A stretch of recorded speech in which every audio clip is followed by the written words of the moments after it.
तो मेरे प्यारे साथियों, स्वागत है आप सभी का एक बार फिर आपके अपने YouTube चैनल ऑनलाइन IITM मंत्रा में। इससे पहले वाली वीडियो में आपको हमने किया था मैकेनिकल डीजल के ट्रेड थ्योरी के 38 क्वेश्चन। भाई आप उसी क्वेश्चन पेपर के हम आज करेंगे WCS और ED के क्वेश्चन। 12 क्वेश्चन हम करेंगे, 16 करके दिखाऊंगा जो मैथ के क्वेश्चन आते हैं उनको कैसे आपने करना है।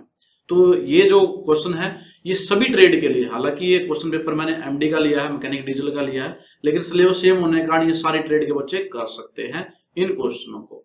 तो ये हम शुरू करते हैं।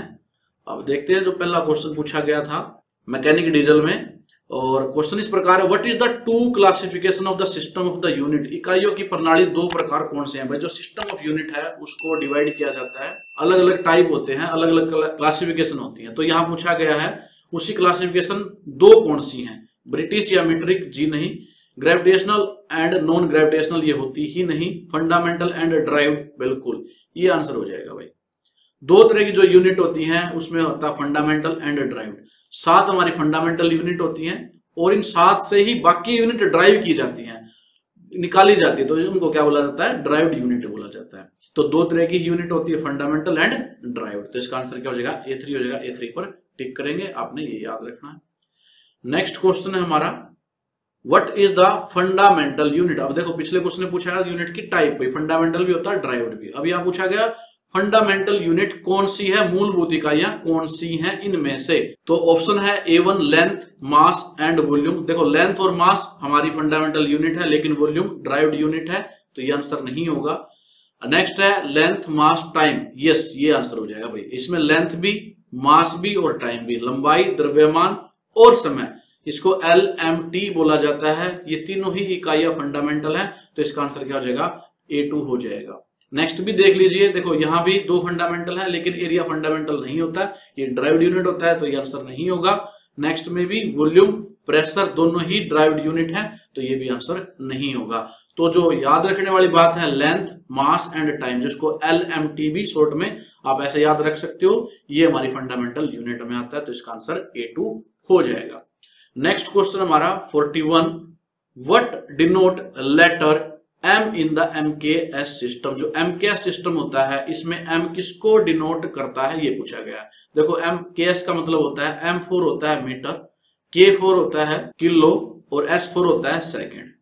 तो ये LMT जो भी पिछले क्वेश्चन में हमने किया था ना, लेंथ मीटर में, मास अगर किलो में और टाइम अगर सेकंड में दिया गया तो उसको MKS सिस्टम कहा जाता है। तो M के बारे में पूछा गया तो M किसको डिनोट करता है, मीटर को डिनोट करता है, तो इसका आंसर क्या हो जाएगा, A2 हो जाएगा।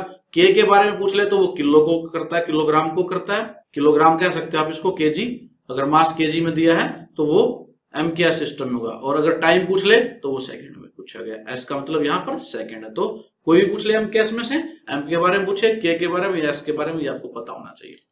नेक्स्ट क्वेश्चन है हमारा 42, what is the square root of the 529। भाई 529 का स्क्वायर रूट क्या होगा।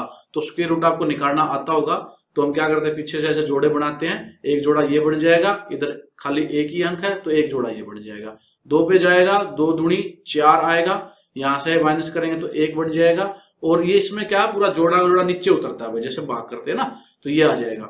अब जो यहाँ पर भागफल है उसको हम कर देंगे डबल, 2 दूनी 4। अब देखें कितने पे ये जाएगा, तो ये जाएगा 3 पे, 3 से गुणा करेंगे तो 3 तिये 9 और 3 चौके 12, 129 आ जाएगा, यहाँ पर 0 आ जाएगा। 3 पे गया तो यहाँ पर हम लिख देंगे 3। तो ये किसका हमारा स्क्वायर रूट है, ये 23 का स्क्वायर रूट है, तो इसका आंसर क्या हो जाएगा, A2 हो जाएगा। ये भी आसान है।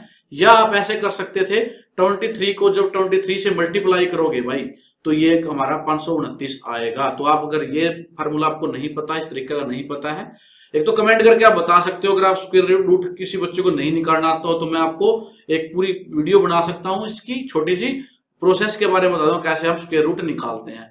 लेकिन अगर फिर भी एक उल्टा तरीका भी है, भाई इनको ना 13 को गुणा करके देखो, 13 को 13 से गुणा करके देखो, कुछ और आएगा, 23 को 23 से गुणा करके देखोगे तो 529 आएगा भाई।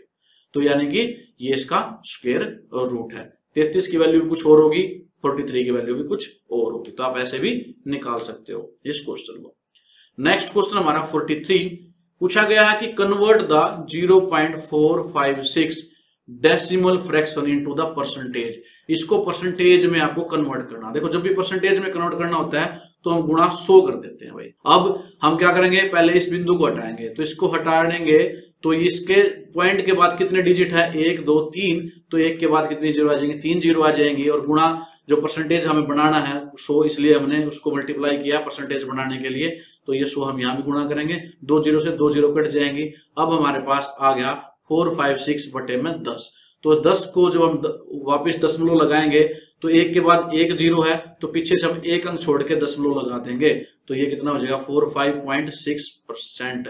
तो ऑप्शन में देख लीजिए, ये रहा हमारा 45.6% इसका आंसर हो जाएगा। A1 पर टिक करेंगे, तो ऐसे हम परसेंटेज निकाल सकते हैं किसी भी डेसिमल की। नेक्स्ट क्वेश्चन है 44, which metal contain the iron as the major content. भाई कौन सी धातु में प्रमुख सामग्री के रूप में लोहा होता है, मुख्य तौर पर क्या होता है उसमें लोहा होता है। ब्रास मेटल पित्तल में नहीं होता, ब्रोंज मेटल इसमें भी नहीं होता, जिंक में भी नहीं होता, ये किस में होता है, फेरस मेटल में होता है। और हिंदी में आप देख सकते हो, बहुत आसानी से देख सकते हो, इसमें बिल्कुल सिंपल तरीके से लिखा लोह धातु, तो लोह धातु यानी कि इसमें लोहा है। तो हिंदी से तो वैसे ही आपको इसका आंसर पता लग गया होगा, तो ये 4 इसका आंसर हो जाएगा। नेक्स्ट क्वेश्चन हमारा 45, ये इंजीनियरिंग ड्राइंग का क्वेश्चन। देखो 6 क्वेश्चन हमारे WCS के थे, अब 6 क्वेश्चन आएंगे हमारे ED के इंजीनियरिंग ड्राइंग के। कन्वेंशनल सिंबल की एक पूरी वीडियो है मेरे चैनल पर, मैं उसका लिंक इसमें डाल दूंगा और आपने वो देखनी है। उसमें सारे के सारे सिंबल बताए गए, हर ट्रेड में कोई ना क्वेश्चन आपको सिंबल का मिल जाएगा। इसमें तो बहुत आसान पूछा गया है, जो ये सिंबल है ये किसका सिंबल है। तो अगर आप ऐसे बनाते हो किसी कंटेनर में ऐसे, तो ये क्या दर्शाता है, लिक्विड को दर्शाता है, वाटर को दर्शाता है, तो इसका आंसर क्या हो जाएगा, A1 हो जाएगा। इसमें ज्यादा सोचने की बात ही नहीं थी, तो ये तो बहुत आसान था। तो भाई कंक्रीट का, एस्बेस्टोस का, ग्लास का, इनके सिंबल कैसे होते हैं उस वीडियो से आप देख सकते हो, वो वीडियो हमारे चैनल पर है, पूरे दिखा रखे हैं उसमें सभी सिंबल अच्छे से। अब देखो अगला भी सिंबल के बारे में ही है, identify the conventional symbol of the material. ये भी कन्वेंशनल सिंबल है हमारा मटेरियल का, ये बताना ये किसका सिंबल है। तो इसको देख के भी आपको पता लग गया होगा इस प्रकार का सिंबल किसका होता है, हमारा वुड का होता है, लकड़ी का होता है। तो इसका आंसर हो जाएगा लकड़ी। लकड़ी को दिखाना हो तो इस प्रकार से ही दिखाया जाता है, ऐसे उसमें दरारें या इस प्रकार से ऐसे कट लगा के उसको दिखाया जाता है। ये हमारा किसका होता है, लकड़ी का होता है, इसको आपने याद रखना है। लेड का, ग्लास का और पेपर का, ये भी अलग अलग सिंबल होते हैं, हमारी इस वीडियो से आपको पता लग जाएंगे, वो वीडियो जरूर देख लेना भाई। अगर सिंबल का आप इसी में देख लो 2 क्वेश्चन पूछे गए।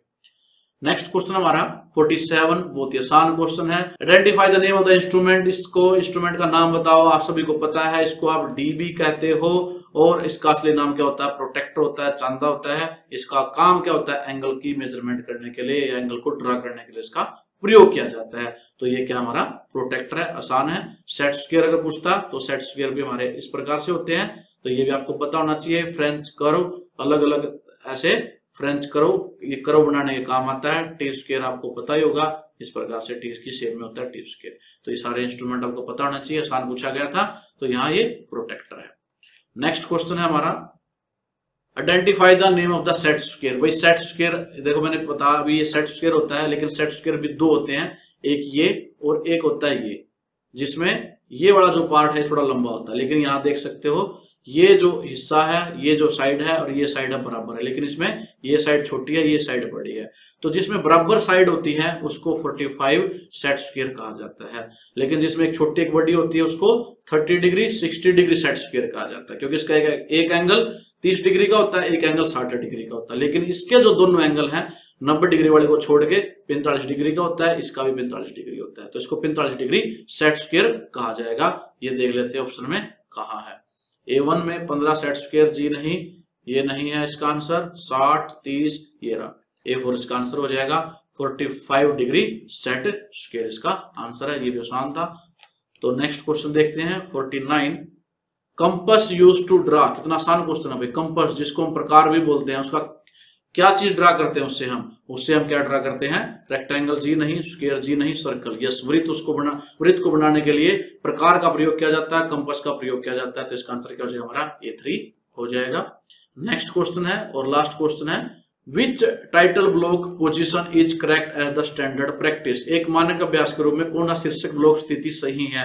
देखो भाई, जब ड्राइंग बनाते हैं ड्राइंग शीट पे एक टाइटल ब्लॉक बनाया जाता है। ये रहा टाइटल ब्लॉक, यहाँ पर लिखा हुआ है, इसमें यहाँ पर लिखा हुआ है। तो इसे पूछा गया है जो टाइटल ब्लॉक की पोजीशन सही कौन सी है। यहाँ देखोगे इसमें टाइटल ब्लॉक इस कोने में बनाया गया है, यहाँ इस कोने में बनाया गया है। लेकिन याद रखना जो टाइटल ब्लॉक होता है वो इस पोजीशन पे होता है भाई। तो इसका आंसर A1 है। जो इसकी पोजीशन होती है टाइटल ब्लॉक की होती है right side bottom corner. Bottom की साइड है और राइट साइड है, किस साइड है, राइट बॉटम इसको हम कह सकते हैं। अगर डायग्राम ना दिया गया हो और राइट बॉटम दिया गया हो तो भी इसका आंसर होगा राइट साइड में, बॉटम की साइड में टाइटल ब्लॉक बनाया जाता है। तो इसका आंसर क्या हो जाएगा, A1 हो जाएगा। तो मेरे प्यारे साथियों, आपने देखे कि कितने आसान क्वेश्चन पूछे गए हैं हमारे ईडी के और WCS के। अगली जो वीडियो है उसमें हम करेंगे एम्प्लॉयबिलिटी स्किल के। यहाँ से शुरू हो जाएगा 51 से और 75 तक ये क्वेश्चन पूछे जाएंगे। तो इसको अगली वीडियो में करेंगे ताकि इन वीडियो को दूसरे बच्चे भी देख सके, क्योंकि ये कॉमन सिलेबस की वीडियो होती है, किसी भी ट्रेड के बच्चे इसको देख सकते हैं। तो उम्मीद करता हूं आपको वीडियो अच्छी लगी होगी और आप में कॉन्फिडेंस भी आया होगा। जिस बच्चों को डर था कि ईडी और WCS के क्वेश्चन पता नहीं कितने मुश्किल आते होंगे, हमने उसका कुछ भी नहीं पढ़ रखा। और ईडी और WCS के मैंने पिछले सालों के क्वेश्चन बना रखे हैं भाई। इसके 100 इंपोर्टेंट क्वेश्चन है, इसके 40 इंपोर्टेंट क्वेश्चन है, हर बार उसी में से आते हैं। वो वीडियो भी जरूर देख लेना, तो आपको क्लियर हो जाएगा। इसमें ज्यादा मुश्किल पेपर नहीं आ जाता, इसमें ज्यादा मुश्किल क्वेश्चन नहीं आते। तो धन्यवाद साथियों आप लोगों का वीडियो देखने के लिए। उम्मीद करता हूं आपको पसंद आई होगी वीडियो। तो वीडियो को लाइक कर दें, कमेंट करके बताएं आपको कौन से पेपर और चाहिए। कमेंट करके बताएं क्या आपको ड्राइंग और WCS के क्वेश्चन पेपर और भी चाहिए। अगर आप कमेंट करोगे तो मैं इसके और भी वीडियो बना दूंगा। तो आज के लिए इस वीडियो में इतना ही। धन्यवाद आप सभी का वीडियो देखने के लिए। जल्द ही मिलेंगे अपनी नेक्स्ट वीडियो में, तब तक के लिए जय हिंद, जय भारत।